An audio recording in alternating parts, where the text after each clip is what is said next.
What's up, book besties? Welcome to another episode of She's All Books, where we dive into the raddest reads that will totally blow your mind. Grab your favorite drink, kick back, and let's chat all things books. Because life's too short for boring stories. Ready? Let's get this book party started.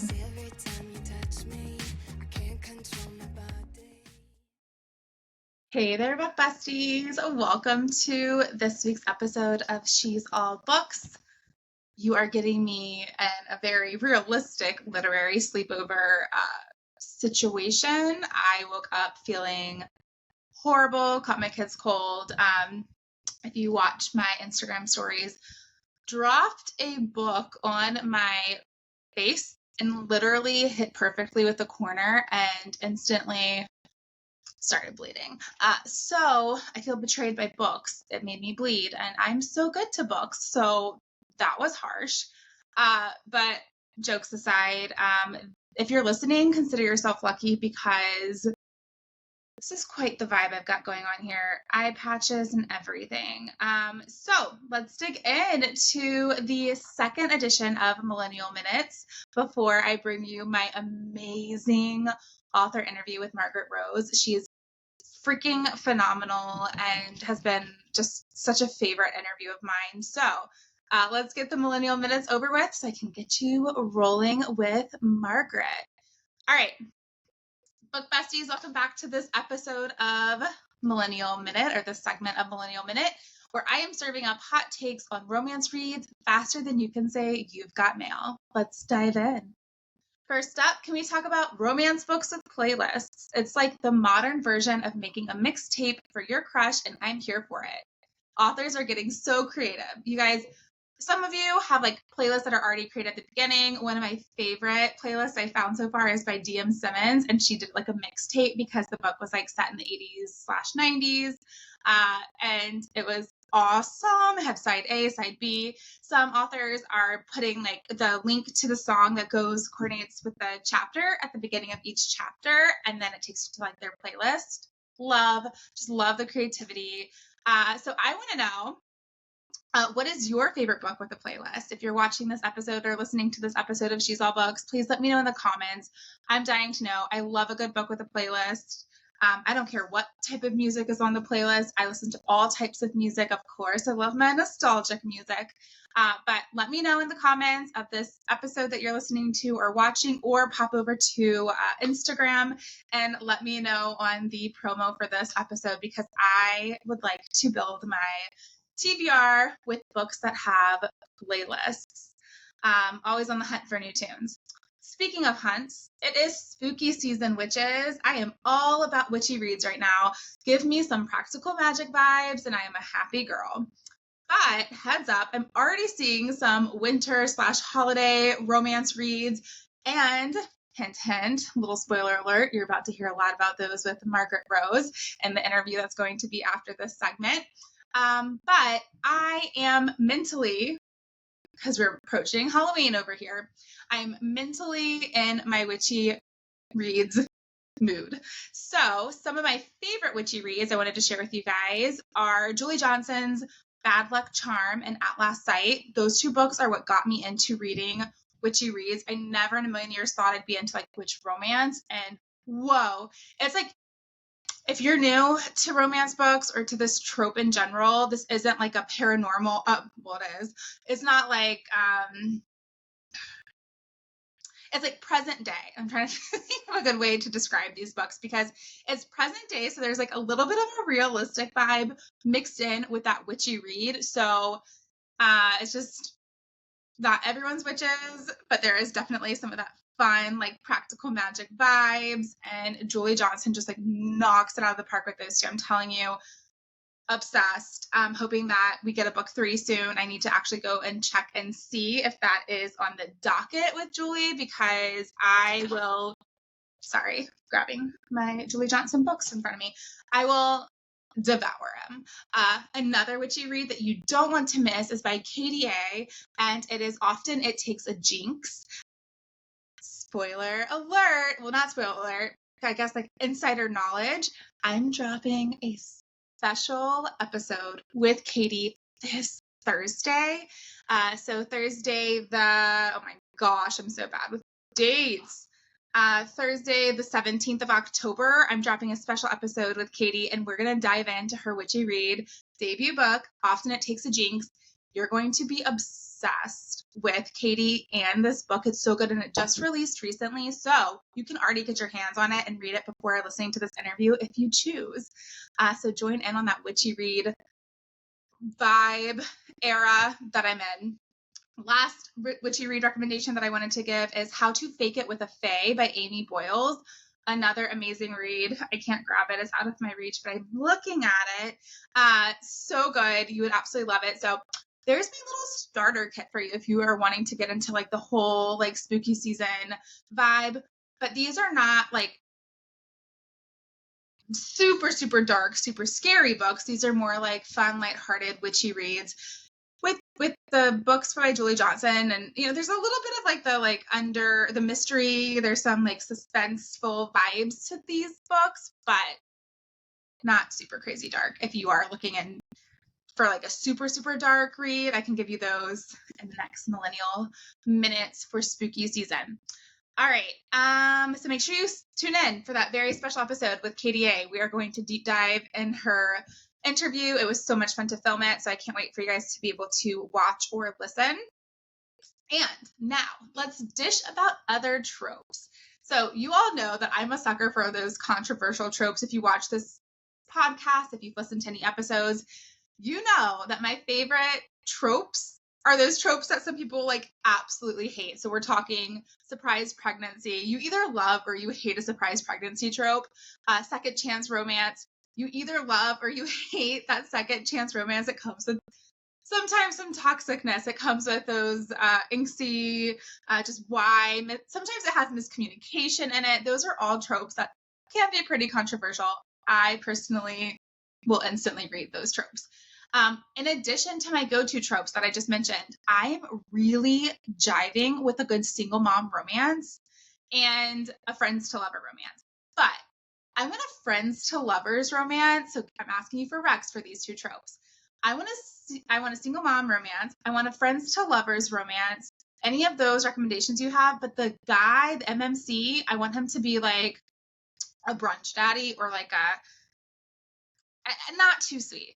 I don't want him to be too sweet. He can be sweet, but not like too cinnamon roll sweet. So anyways, let me know what Rex you have because I'm having a hard time. This is going to segue into the next part of Millennial Minutes, but I did find an amazing book that combined all of those tropes I'm looking for into one, and that is The Fallout with Jenny Barra.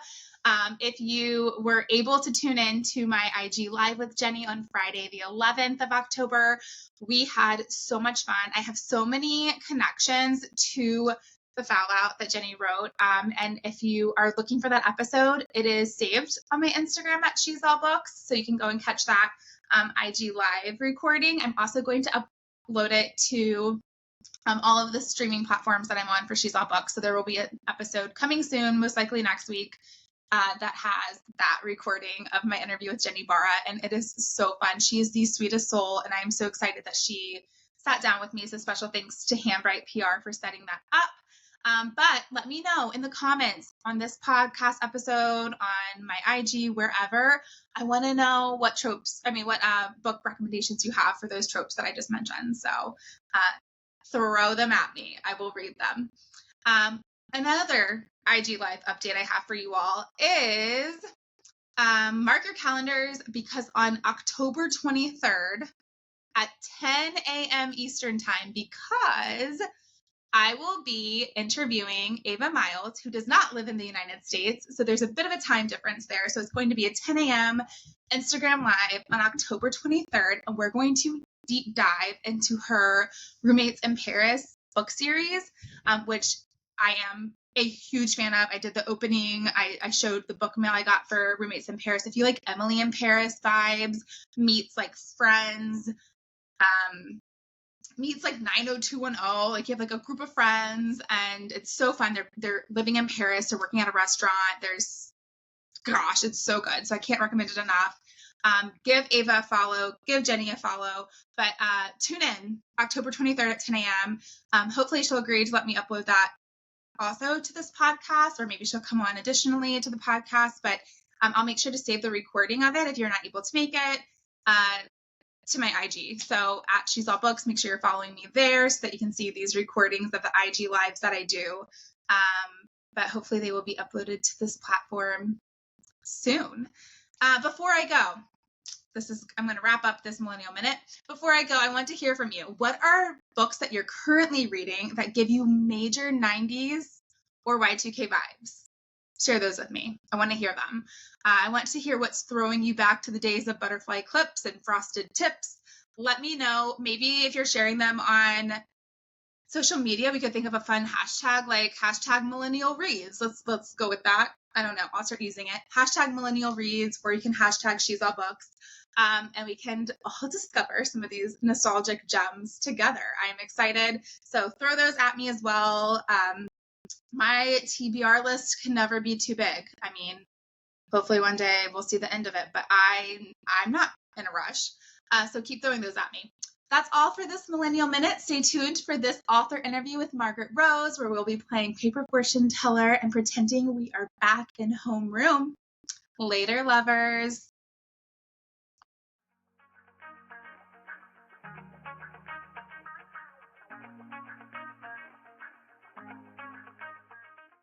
Hi, book besties. Welcome to this episode of She's All Books. Here with me today is author Margaret Rose. Margaret, thank you for joining me. I'm so happy to be here. Thank you. I am so excited. We were just chatting before we started recording, and Margaret actually found this channel on YouTube.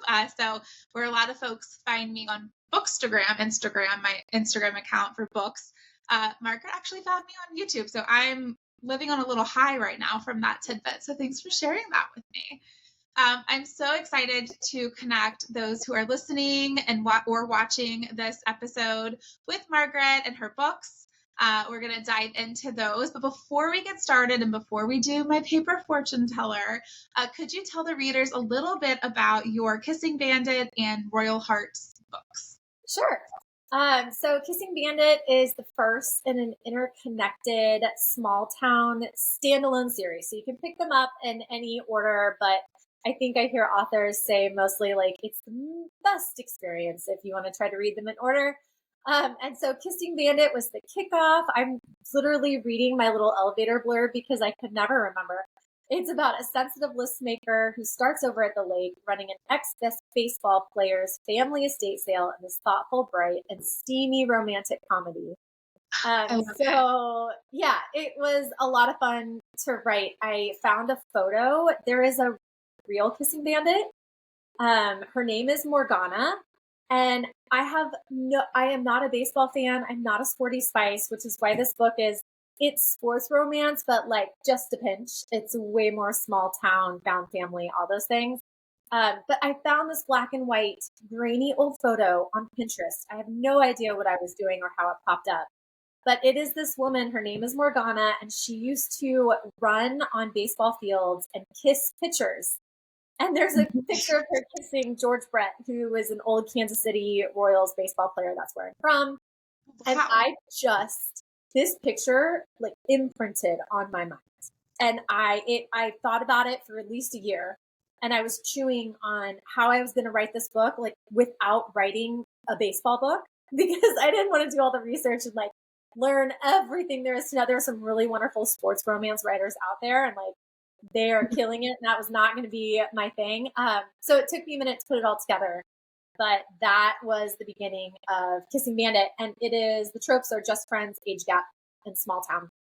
Awesome. And then, yeah, it was super fun. And I was really happy with how it was received. People got really excited about Winter. Winter and Kat are the second book. They're the couple in the second book. Winter is John's best friend. He is an heir to a Danish throne who is like hiding out in this small lake town. Small town. Yes. And Kat is the sister to Franny Bloomfield, who we meet in Kissing Bandit. So their story, the elevator pitch is roughly like a savvy PA and a silver-tongued Danish prince try to hide secret feelings while filming a reality dating show. It is enemies to lovers. It is forbidden romance. It's small town, townies and goodness. And it's all set over the holidays, which is why I've been drinking out of a Christmas tree mug for like months.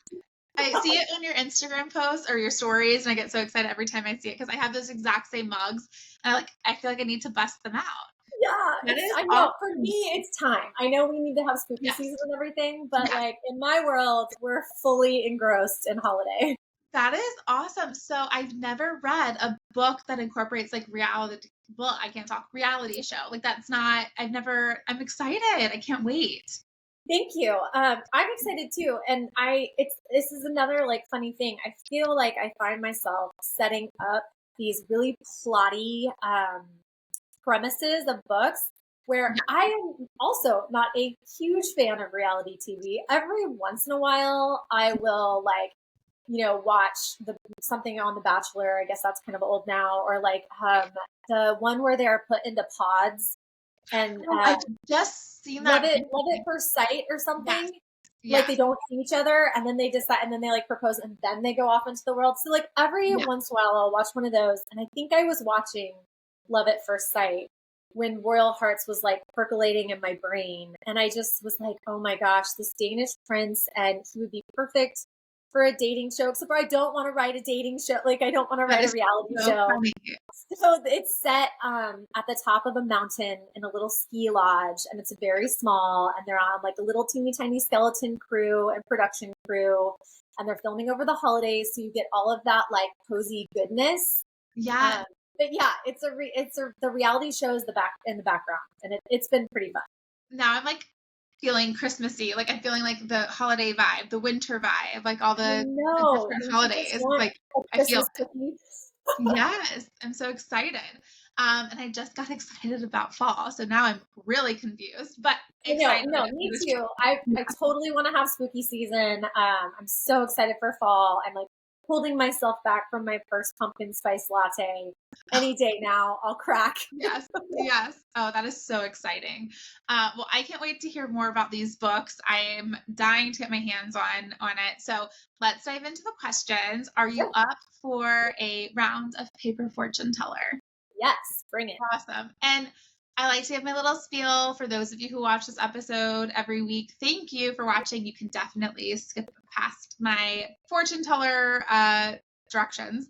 But for those of you who might be new to the show and you have no idea what this thing is that I'm holding, I'll give my 2-second spiel. It is a paper origami thing that we would make in grade school that we would typically ask it questions, and it would give us our fortune, like, does so-and-so have a crush on me? And like you would go through the colors and numbers and hope that you got the answer you wanted. There'd be a lot of yes, no's, and maybes underneath each of these 8 numbers. But for the fun of this nostalgic vibe episode or show, each of these 8 questions corresponds with a question that I have for Margaret, and about maybe her, maybe publishing. It could be anything, but definitely a lot about her books. So are you up for this? Yes. Yay. All right. And then I do have to fib it a little bit, like for fun. I'm going to make you go all the way through the 8, even though we'll obviously know what the last one's going to be, but just for the nostalgia of it. The color options are green, pink, orange, or yellow. Ooh, okay. I have to go pink. Pink. All right. PINK. And your number options are 3, 4, 7, or 8. 8. 8. All right. Question number 8. What is your book planning style? Like, how do you plan out your works of art, your books? I am a total chaos bunny. That's kind of how I pitch myself to people. So I try my hardest to be organized.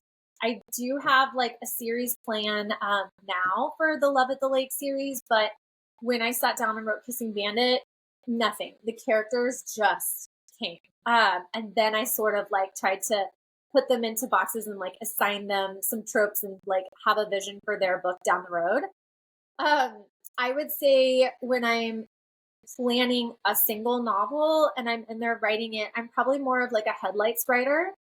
So that's something I heard early on described as like you're driving through a misty, foggy night and your car headlights are on and you can only see about 10 feet in front of you. So that's sort of how I am. I am really closer to a pantser. Now when I start a book, just because of time constraints and things, I try to have a general idea of my first act, your inciting incident, like what is gluing this specifically in a romance couple together. Your second act is my favorite part. It's what we call the fun and games. If you're following like a Save the Cat outline. And then the third act, which is what I always struggle with the most. And that's my vaguest idea when I start writing a novel, because I really have to like learn about my characters as I write, especially through the fun and games. Let them show me who they are.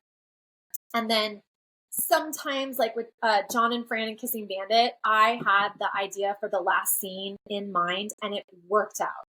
For Royal Hearts, I had an idea for a third act and I, kind of set it up all the way through the book and it got completely tossed out the window and the ending is completely different.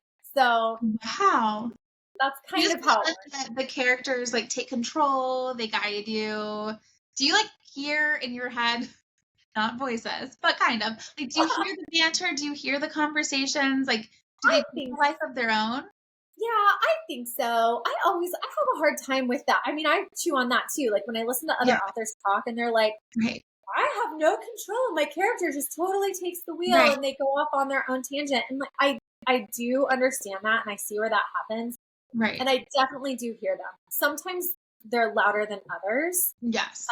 So it's easier with like Winter was present in Kissing Bandit. I have a really good friend who was beta reading for me at the time, and she was like, he came really easily to you, I could tell.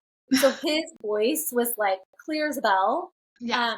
Some not so much. I would definitely say, even more so than just hearing them, I'm a very visual.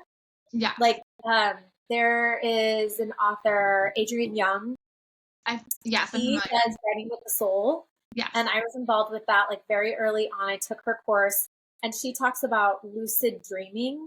And so like kind of like if you're going to bed at night and like maybe you don't just totally crash, but your lights are out, everything's off, your phone's put away, your eyes are closed, and you start like kind of telling yourself a story in your head and you can watch it like a movie. Yes. That's really how I write the best. Oh my gosh, that's awesome. That is fascinating. I love how you explain that because that totally makes sense to me.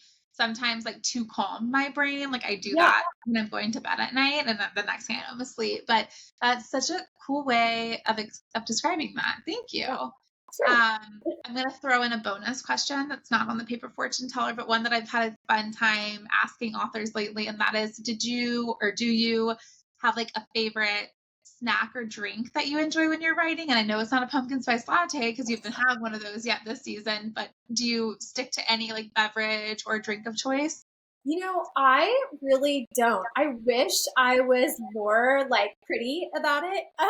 But I really have to get I am a mom. I have 3 littles. Aww. And I have to like sit down and get this in when I can. So usually I'm not grabbing a snack. Sometimes I will I have got to eat something and I'll bring my lunch to my desk. Right. Whatever that happens to be. But no, I'm not a big snacker. I do have like tea now. So sometimes I'll do a cup of tea. I do have, the one thing I have to have is lip balm. So I have right by your desk. Yes. That's my fave lip balm and I gotta have that. And I love that. And like slippers or socks. Because if my feet are cold, I cannot focus. You're not going to focus. Yeah, that makes sense. That's awesome. I love that. Yeah. It sounds cozy with your tea and your fuzzy socks. Yeah, I think I have to be like comfy. Right. I'm not necessarily like a snacker, but I gotta be comfy. Yes, that totally makes sense. I love it. Very cool. What's your favorite tea to drink? Okay, so my buddy, Ray Riley, she's an author. She just had her debut come out. She had to teach me how to drink tea. Oh. And so I know that's Murder Sold, right? Yes. Okay. Yeah. Wonderful book. She's the best. And I remember we would hang out every once in a while and I'm like, why are we not having coffee? She would make us a cup of tea. And she was like, Oh, well, tea. And I was like, but coffee. And she coffee. was like, but tea is also nice. And I was like, I don't understand tea. So I did it. She literally bought me my first tin of tea. It is English Victorian by Ooh, it's the green tin. okay. And Hanson, maybe Hanson Yes, Brothers something. yes, Yeah. yeah. And that's all I drink because that's what she bought me and that's what she taught me how to do. And I do a little bit of milk and a little bit of honey, Okay. and it's delightful. Oh, I'm gonna try All this. because I know, all because Ray Riley taught me how to drink tea. Yes, I love that. I actually arked that book You for did? her debut book. Yeah, which I loved it. It was so good. Oh, Yes. loved it. I Awesome. read her first draft, and it's like amazing what she did. I mean, that's her first book, really, and Yeah. she nailed it. And I feel like her promotions, like the content that she was putting out, it was so like I just was like captivated by She every was post that she so posted for it. Like her yes, marketing was so so good. good. Yeah. I know.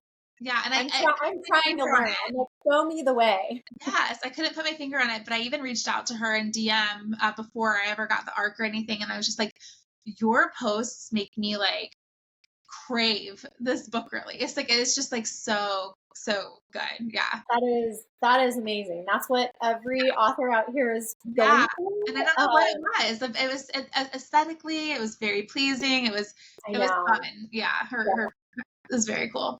Yeah. Awesome. No, she's so good. I am literally trying to take notes. Yes, yeah, that is so cool. I love it. Yellow, orange, green, or pink. Yellow. Yellow. All right. YELLOW. 3, 4, 7, or 8. And you already did 8. 4. 4. All right. Question number 4.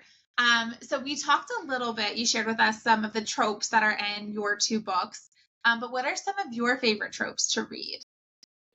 When I first started reading romance, because I really came from fantasy, from YA Okay. fantasy specifically, I love enemies to lovers. That Okay. is Yes. 100% my fave, and probably because you find that a lot in fantasy and romantasy now, as they call it. Yes. So that's definitely my fave. I love some fake dating. Yes.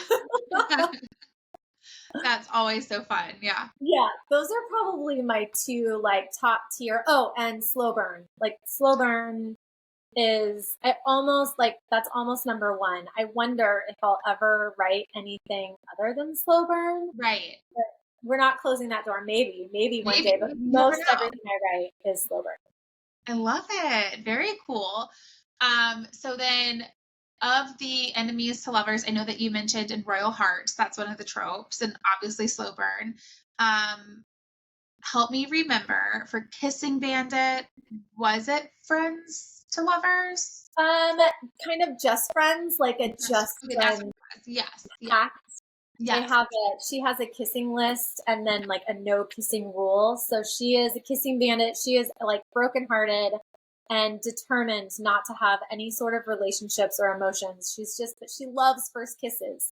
I So love she starts a little list and she's like, I'm just going to go out and have a bunch of first kisses. And then she meets John, who can't just be a first kiss. I know. I love that. Yeah. I love it. The last first kiss. Oh, so That's right. That's exactly right. awesome. All right, yellow, orange, green, or pink? Green. Green. All right. GREEN. 1, 2, 5, or 6? 1. 1. I love how easy it is to be like decisive about this. I know. She's like, bam, done.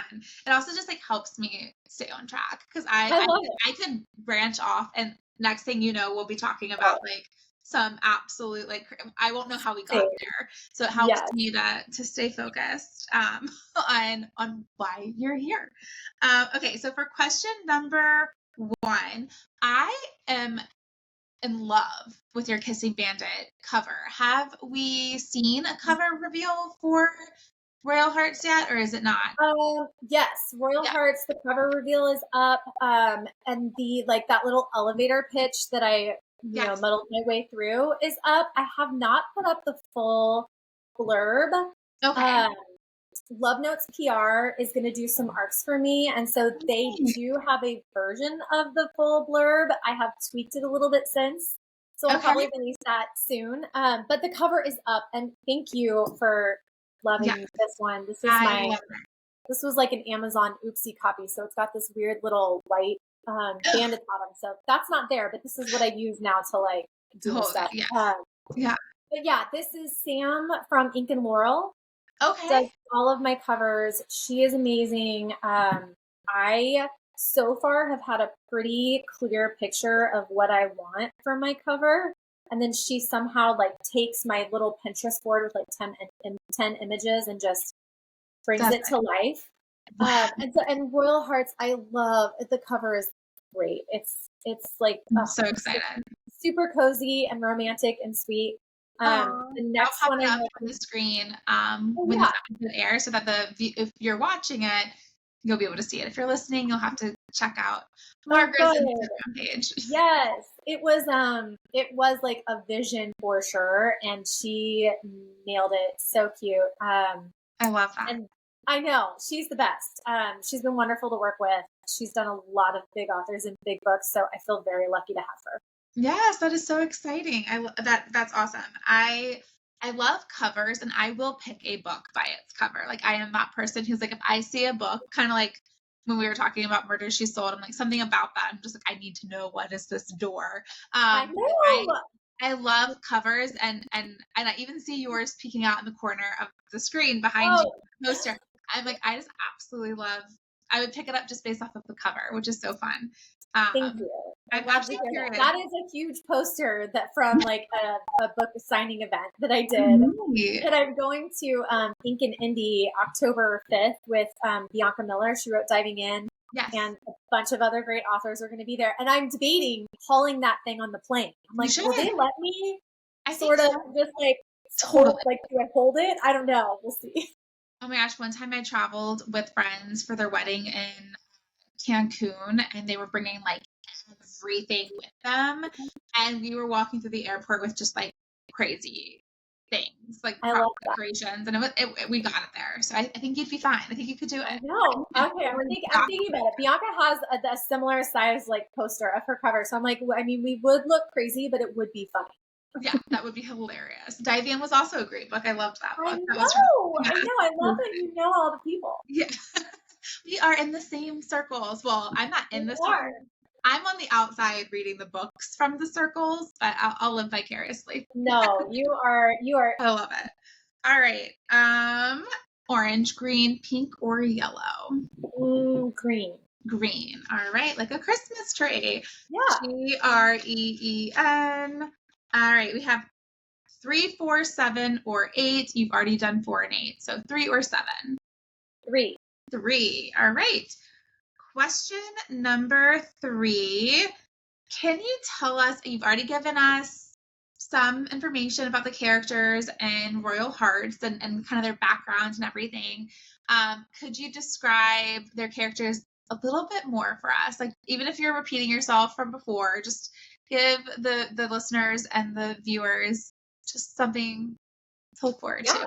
Yeah, sure. I think for me, at least, and I think this is probably true for most authors, like you break off usually a little tiny piece of you for each character. Yes. Winter definitely got my like only child syndrome. I am an only child. And so he has a little bit of that. He's a little bit of a emotional softie, even though he hides it with a lot of like grand, kind of like personality, joking, funny, that sort of thing. But on the inside, he's very soft, and very sweet. And Kat, what can I say about her? So I'm an only child, but Kat and Fran are sisters. And so I grew up with 3 best friends, who I was lucky enough to be friends with through grade school, high school, college, now. And they all have siblings. And I feel like as the only child who was like often at their dinner table, like wishing that I was in this like big, cute family. I think that's where my found family aspects come from in my books. And also like how I really had fun writing Kat as an older sister. And she has grown up, her parents, Kat and Fran's parents, have a small business called Cotton Candy Carney. And they source and resell vintage Carnival games. And so when Kat was little, as the older sister, often taking care of Franny, like making sure she had her teeth brushed and was put into bed, maybe when her parents were like stuck at, running their business on their own, their small business for a while. A lot of those responsibilities fell to her. And I feel like that really comes out in Royal Hearts, and Winter gets a chance to like really take care of her and maybe fill that like need that she's always had that she's never been able to like, I don't know, articulate. Yes. Because she's tough and she can do it because she has done it her whole life. So that's a little bit of Winter in that. That is awesome. I love that. I always enjoy hearing authors share like some of those like personal pieces of like what influenced little things. Yeah. Whether it's like super small or maybe it's like an entire character. Like it's always fun to hear how that came to life, like from, the author's point of view and everything. So that's so neat to hear. Yeah, it's wild to me. Like it's given me a much deeper appreciation when I'm reading an author, especially an author that I love, that I'm interested in, because I didn't know before I started writing my own books, like how personal they really are. Like, yes, none of this is me. It's not my life. They're the specifics, like all fiction, but that underlining like tone and theme and emotion, that is coming from that author, like somewhere inside. I think there's no way to like get around that. And so I love that part of reading now too, like reading my favorite authors and being like, man, this is really who you are, like at your core. And I love it. And I love to read about it. I love that. And I get a lot of feedback from viewers of the show that like say like, oh, I really connected with the author you had on, and it really made me want to like read this book because we had so much in common. So I love like I try not to get too personal, of course, but like I love finding these like connections, because you do really start to vibe with authors and find new authors and new books from similar experiences or similar hobbies and things like that. So yes, that is so cool. Yeah.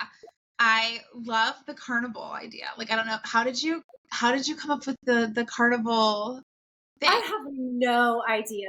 I think I just thought like Cotton Candy Carney is so cute. Yeah. And I grew up, I guess I grew up going to estate sales. Half of my house is full of like estate sale rugs and things. And my family, we always did, like 100 years ago when I was very little, the women in my family mostly would have garage sales. And it would be a time when they would like lay out in their swimsuits and they're like, mom's getting a tan, selling whatever from their house for $1, usually like cracking open a cocktail. And that is just sort of like what I grew up around and had a lot of fun doing when I was little. And so I think that's probably where it came from, is that I've always been like a sifter through like a garage sale, an estate sale, an antique shop. Oh my goodness. That is awesome. I love that. That is such a cool concept and such a cool job that you created there. Thank you. I know, it'd be fun if it really existed. Yes, I know. I'm like, how do I become this? That is so I know, like vintage. And honestly, probably at the time I was looking up, my kids fell in love with a pinball machine at a neighbor's house. And so I think I probably was at that time, like researching pinball machines. They're crazy expensive, by the way, like old school, the old ones and the new ones. Yep. Crazy expensive. So that was probably also like a little bit of where that came from. That is so cool. I love that. Okay. All right. Okay. So we are 4 questions in. We have 4 numbers left. Orange, green, pink, or yellow. Okay, I'm going to pick orange, and nobody get mad. Orange is my least favorite color, but I'm going to do it. Okay, for fall. We'll do orange for fall. There you go. Orange. And your number options are 1, 2, 5, or 6. And you've already answered question number 1. 5. All right. Question number 5. I feel like this question is I get a lot of mixed feedback on it. It's either easy or it's hard. if you were to dream cast the characters in Kissing Bandit, who would you cast? Okay. So, John in Kissing Bandit is very unapologetically Henry Cavill coded. Like, it's just, I love that. It's there. I'm pretty sure it comes off the page. And yeah, so that was easy. That was super easy. For Francesca, I had like Lively in mind a lot. I guess I'll stick with that only because I've never been a huge celebrity person, so I don't have a lot of celebrity names in my head, like off the top. I love movies. I've just never like followed celebrities or anything. Right. So I think those two would be my top. And then maybe for Kat, it would be like old school Winona Ryder. Oh, okay.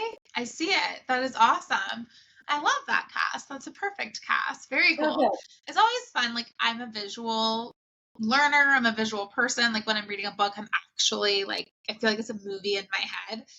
So it's always fun to have like a face or like a characteristic, like, yeah, you know. I love that too. And I one of my characteristics that sticks out a lot that actually a lot of my beta readers give me trouble about very early on, as I kind of start forming your team of like close authors, readers, people that like really are kind of into what you're writing, what you're doing, and or are other writers who kind of know what to call out and how to help. Anyway, so this little group, they all started calling out the same thing, and they were like, Margaret, what is your obsession with teeth? Everyone has like bright, white, straight, shiny teeth. It's like, so cute. I know. So, that's not a characteristic that's like commonly described in books. I know. So it was good because it helped me like pull back a little because you don't want to be like distracting people with all the beautiful teeth. But I think good dentist are that small town. Yeah. Totally. And in my first book ever, there's a scene at the dentist. So I think I do have a little bit of an obsession with teeth. Like I got my first cavity just a year or two ago, and I was so terrified to go like have a cavity filled. It was awful. So, oh gosh, I always tell people I have marshmallow teeth. Like I brush and floss and mouth rinse my mouth like religiously, and I don't miss it. I can't go to bed without doing it. Like I'm very in the mornings, I'm on top of it. And I just have always been cavity prone, and my dentist was like, it could be genetic. And I'm like, but like everything I do is not enough. It's not, I'm like, do I buy a water pick?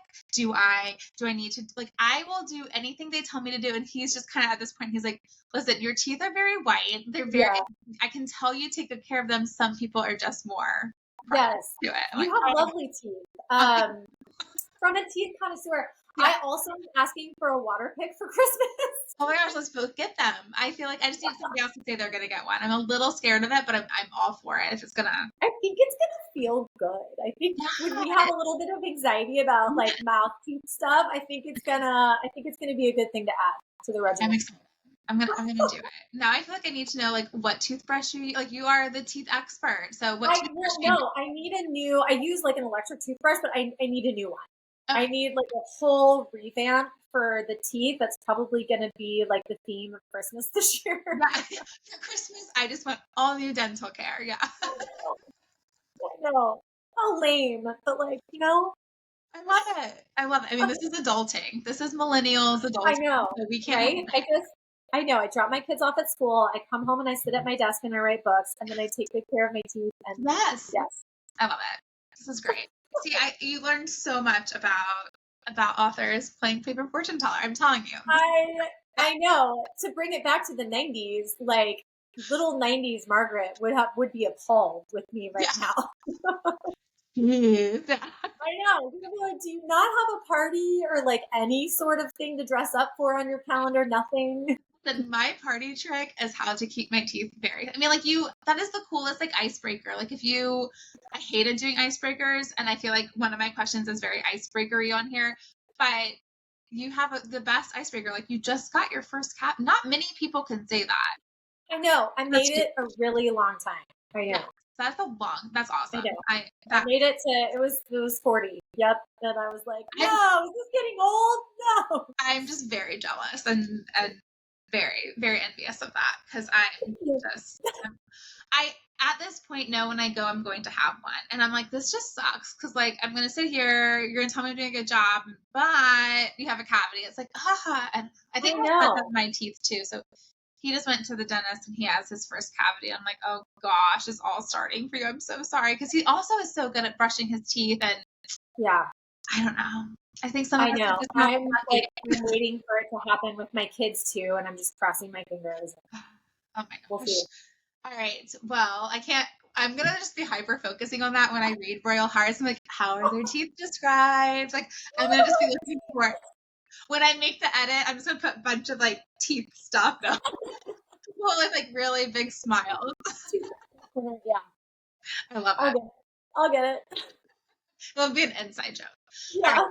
Green, pink, yellow, or orange? Have I done them all? I'm going to go back to pink. Pink. All right. Pink. And the only number you have left in this group is 7. 7. All right. 7 it is. Okay. So this is one of my favorite questions. I mean, I'm biased. These are all questions I get to pick and choose, but I feel like I know what it is because I've watched your show a couple of times and it might be my favorite too. Okay, let's see. Oh gosh, I don't know. Sometimes like I switch my favorites, but this one has been like now I want to know what you think it is. Okay, so the question I have, and you'll have to tell me if this is it or not. How would you describe your ideal book boyfriend? That's not what I thought it was. What did you think it was? I thought it was going to be tropes. Did we already do tropes or micro-tropes? Which I love the tropes. Yeah. I love the tropes. I love the micro-tropes. Okay. Oh my gosh. Describe my best book boyfriend. Like your ideal characteristics. Like it doesn't have to be a specific book boyfriend, but like when you're writing one or when you're reading one, like what are you looking for and hoping for? Oh man, that's so hard because they're all so different. Like, oh gosh, how do I answer this? I mean, I'm totally like, I'm tall. Yes. Have you seen that video when Taylor Swift started dating Travis Kelce? And there was like a TikTok or something, and this cute little content creator was like, she is a big girl, and now she gets a big boy. And so I'm always in it for like the muscles and the tall guys because I'm the big girl. Yes. So okay, I like some muscles, I like some tall boys. But then like all of that aside, I think like the first hero I ever wrote has nerdy glasses and he loves playing D&D and like so all of those things aside, like I think it's all about what's on the inside, like the ooey gooey center. Okay. And I do love a book boyfriend who is down to take care of his girl.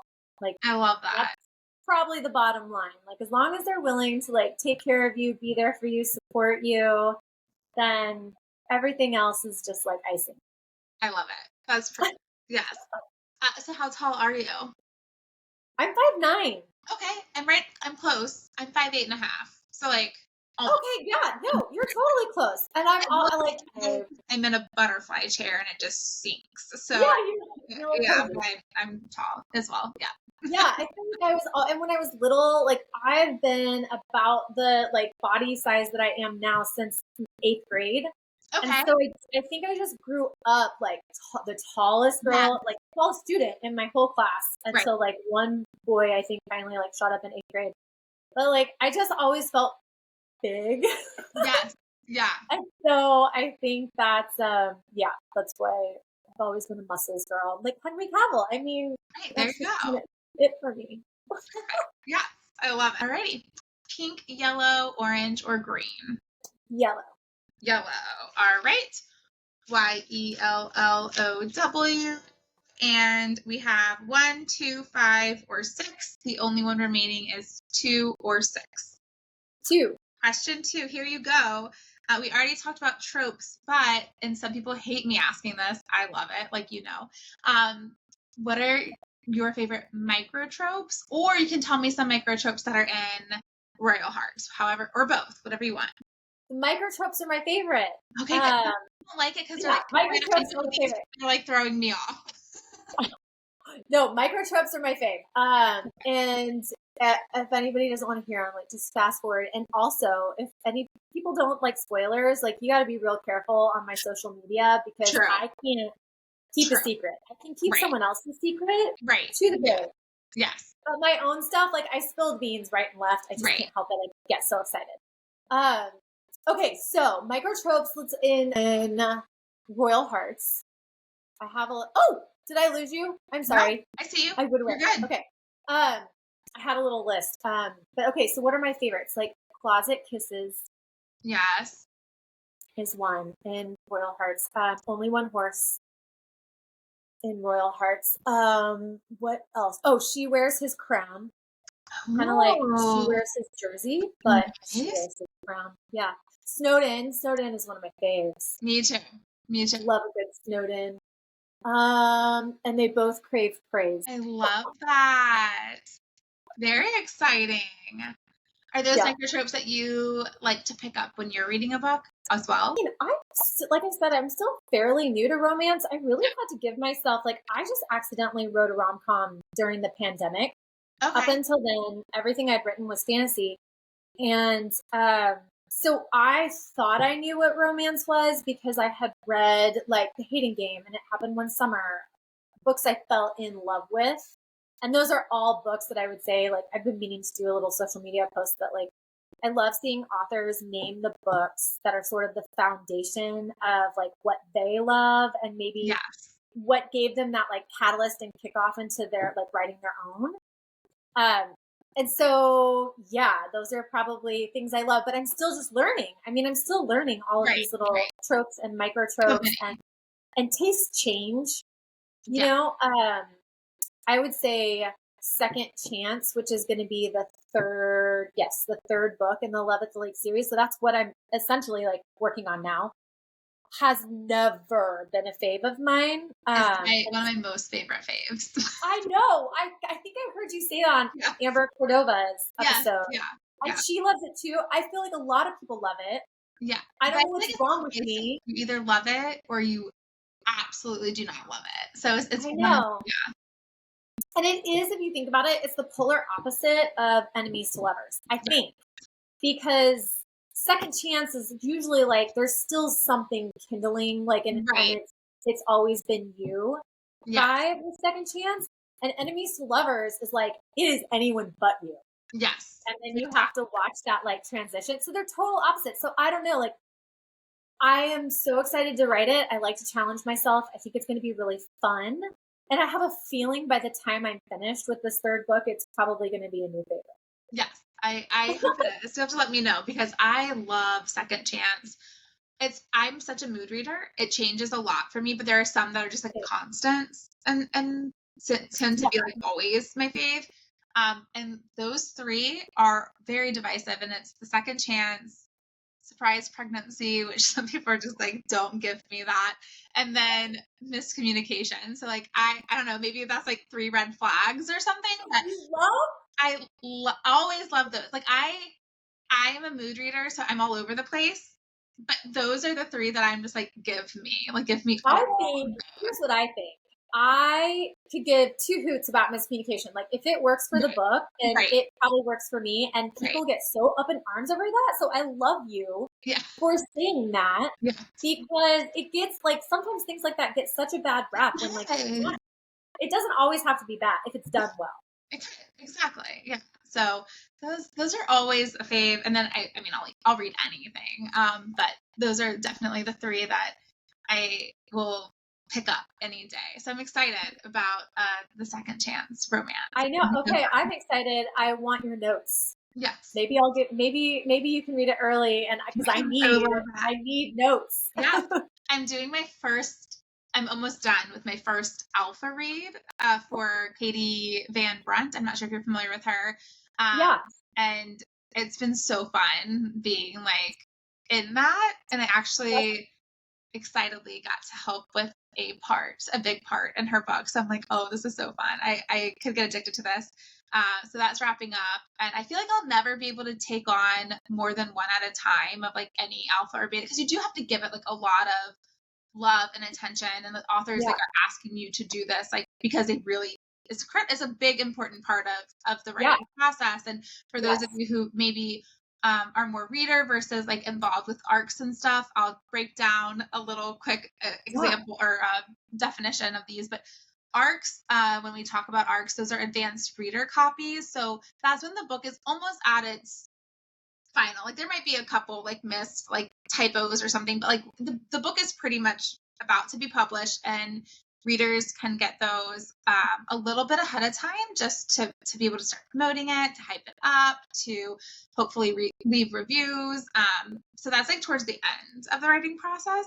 And then alpha is at the very, very beginning. So that's like, as for me, at least in my experience, I'm sure it can go a couple different ways, but my limited experience as the author is writing, an alpha reader is actually like in real time reading it, giving feedback on it, positive feedback, maybe any like plot holes that they find, like things like that. So like they'll release like a couple chapters at a time or one chapter at a time. And you kind of go through it with the author is my experience with alpha reading, which, like I said, my first experience, very limited. Yeah.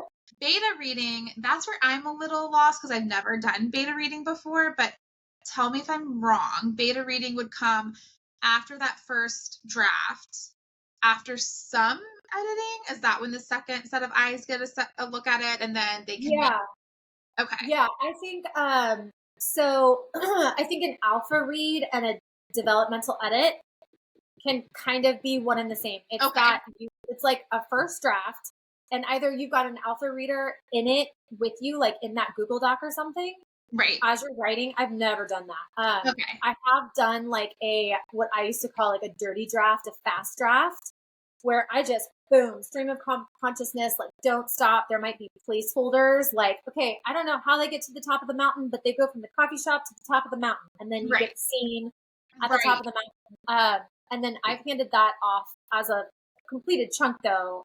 Hannah Bird is an amazing author. She wrote The End and Then was her first book, I think. And she's actually coming out with a new one soon.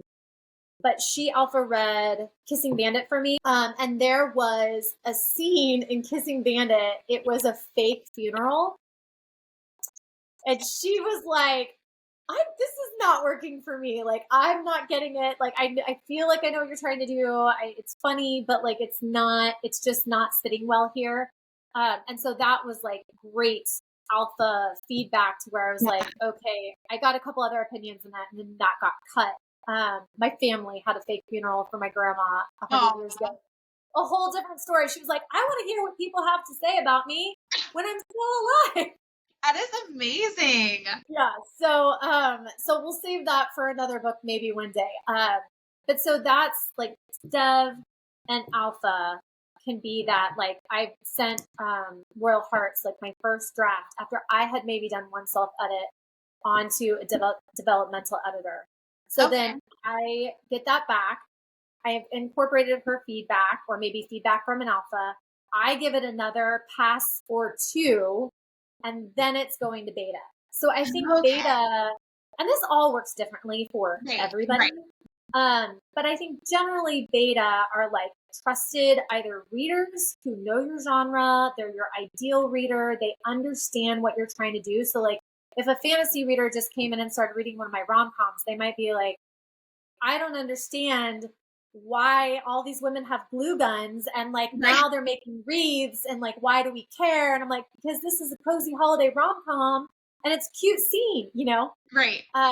So that's what I think betas are. I think betas read that when it's pretty baked, when the book is pretty baked, and they're saying like, yes, this hits, lean into this here, or like, no, maybe your pacing is off a little bit here, it's dragging here, that kind of thing. Okay. And then you do another big edit, and then I think you're totally right. Then it goes to maybe ARC readers, which is either advanced review copy or advanced reader copy, depending on how I've heard both, however you want to say it. But I think most of the time authors are looking to give that early copy in exchange for a review. Now, how everybody gets personal about that, I don't know. I stay out of it. I am more than happy. It's deep. Yeah.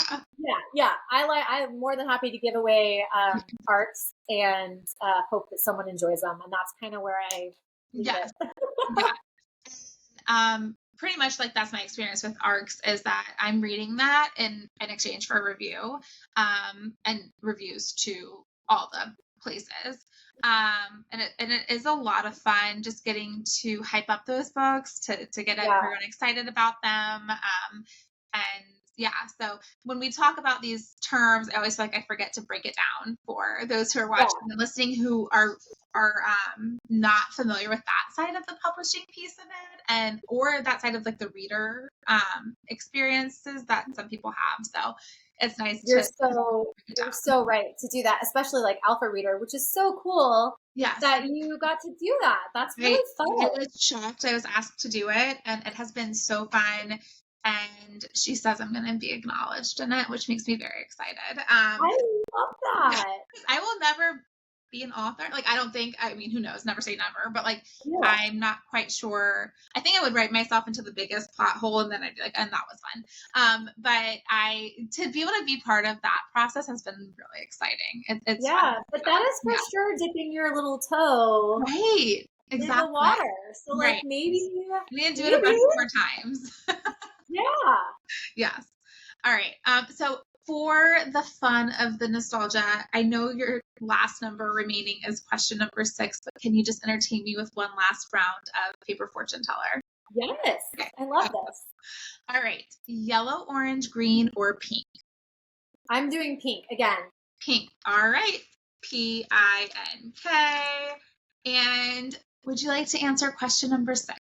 Yes, please. All right. So question number 6, I don't know, you might surprise me also with this one. Do you have like a 90s or early 2000s movie or song that kind of reminds you of Royal Hearts, or maybe the answer is just no? Okay. So I think for Kissing Bandit, I think Hope Floats. That was a 90s movie, right? Yeah. I think Hope, because I got asked this question before for Kissing Bandit, and I think Hope Floats is very similar. There are no like kids or anything involved, but very similar to like she gets her heart broken. She moves back to a small town. She's sort of starting over, picking up pieces. And there's this super sweet man who just is a green light. Like he's just ready to settle down and like scoop her up and put all those pieces back together. Yeah. So yeah, I would say that for Royal Hearts, I don't know, because the hard part is the reality show piece. Yes. So I honestly have struggled to find, what do you call it, like comps or I don't know. I'm going to read it and then I'll give you when I know. I agree. And I'm literally sending it to beta readers today. Yes. And that is going to be one of my questions. Like, if you could think of a comp for this, because sometimes your brain is too deep in it. You're like, really deep in it. Kissing Bandit gets comped to It Happened One Summer a lot. Awesome. Which makes sense because that's one of my like all-time faves. Right. But I couldn't really pick that out. Like, that's, so I need somebody else to read it and tell me. Okay, so that reminds me to tell the readers and viewers, listeners, that this comes out November 12th. So right in time for the holidays. So when I get my hands on it in November, I will definitely let you know if I think of anything that it can remind me of. But maybe it'll just be so unique that there will be no comp for it, which maybe not. I mean, I feel like there's always a comp for something, even that I can't get my brain past the reality show piece. True. So it'll be interesting to see what people say. Yes, absolutely. Okay, so now we're at the part of the episode where you get to pick a nostalgic game for us to play, and your options are MASH, Never Have I Ever, Two Truths and a Lie, or Truth or Dare. Has anyone ever picked Truth or Dare? Yes, and it's kind of complicated. It's a harder one for sure. Okay, good. Okay. Listen, I don't have to break the mold. If somebody else has already done it, great. I will do Two Truths and a Lie.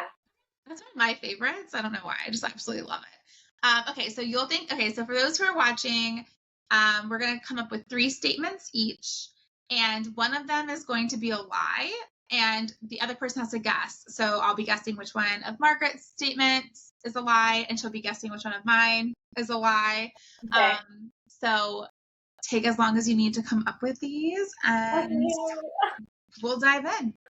Okay. Oh my gosh. Okay, hold on. I'm looking up notes. I'm almost there. Take your time. What do I call this? Okay, got it. Okay, I'm ready. Okay, I feel like you've watched this, so it might be, you might have an advantage on me. I haven't seen you do this. All right, and then do you want to go for, you are the guest, so you get to go first, or I can go first, whichever you prefer. Okay. Okay. Ready? Yes. I broke my leg jumping on a boy in college. I got married when I was 18. I'm a spokesperson in real life. Okay. I feel like I'm stumped. I'm stumped between, and more stumped between the last two. Maybe it's the first one though. I'm so confused. I think it's the spokesperson. Is that the lie? Oh my gosh. That is amazing. I am a spokesperson for a small company. Oh, wow. Very cool. Yeah, it's fun. So is it that you got married at 18? Uh-huh. Oh, okay. Awesome. I was like, that's awesome. I have not met anyone who's gotten married at 18. That's like a millennial. So yeah, I don't know if I have either. That was like, yeah. That is so funny. Very cool. All right, I'll read mine. Okay. I've never beta read before, which probably is an easy one. I've never read Monster Smut, and I love paranormal romance. Do you not love paranormal romance? I haven't ever really read it. I've never read it. I think I've maybe read like one paranormal romance before, and I actually did like it. But I don't know if it was. Is paranormal wouldn't be like witches, would it? Yeah, I think that's witches. Well, this is a hard. That's a hard one. Yeah, I think paranormal like good paranormal activities. Like I don't really know what it is. Like maybe I have. I think paranormal. I should know this. I think paranormal is like witches, werewolves, vampires. Okay. So maybe I lied about my lie. I thought that was a lie, but maybe because I do. No, the only reason I knew is because if you know what Monster Smut is. I always say, like, I've never read Monster Smut, but I will take recommendations, and I'm not, like, I will try anything. So if I get a good book, I will read it. I'll do it. Yeah. But no. Same. I've only read one, and it's because I listened to Fated Mates, the podcast religiously. So good. It's an amazing podcast. Like one of their podcasts is assigned at Harvard in a Harvard class. It's like either a women's fic or a women's literature, or they put that in some class in Harvard, and they have them listen to one of their episodes because they're so like well versed about romance and the history of romance as a whole, as like a complete genre. Anyway, that is fascinating. They recommended this book, and I was like, well, same like you. I'll try anything once. Yeah. And I read it. That is awesome. Very cool. I'm gonna have to get the name from you. I'll DM you for that recommendation. Yeah. I love it. It wouldn't surprise me if I did love it. I haven't met many books I don't love. But thank you so much for playing that nostalgic game and taking it back, literary sleepover vibes. Before we end this fun episode, and I hope you'll come back on, especially like when this releases, or your book number 3 in this series. But can you I'd love to. Yay! Perfect. I will hold you to it. I'll annoy you about it. Will you let those who are listening or watching know where they can connect with you and connect with your books? Yes. So I am at Margaret Rose Books everywhere. Mostly you'll find me on TikTok and Instagram. And I am margaretrosebooks.com. That's where you can grab some signed paperbacks and swag if you're so inclined. And yeah, that's pretty much where I am. Awesome. And I will drop all the links to those places where you can connect with Margaret, where you can find her books in the caption. So you can click on the caption of this episode and you can connect. that way, nice and easy. And if you're watching this, let us know like which of Margaret's books. You have Kissing Bandit, you have Royal Hearts. Which one are you most excited to check out? I can't wait to see comments and viewer feedback on this episode because we love connecting with our viewers. But thank you so much, Margaret, for joining. I cannot wait for this book to come out in November so I can get my hands on it. I appreciate you joining me today. It was so fun. Thank you for having me. I had a really good time. Awesome. Thank you. And until next time, thanks for watching this episode of She's All Books. All right, book besties, that's a wrap on this totally rad episode of She's All Books. If you're digging this vibe, don't be a square. Smash that subscribe button faster than you can say as if. Want to keep the convo going? Hit me up on social media at She's All Books. Drop a comment, share your fave book, or tell me what you want to hear next. I'm all ears. And hey, if you thought this episode was all that, spread the word. Tell your besties, your mom, even that cute barista at the local coffee shop. The more, the merrier. Stay tuned for the next episode, dropping Mondays at 6 a.m. Eastern Time. It's going to be a blast. Until then, keep it real and keep on reading. See ya!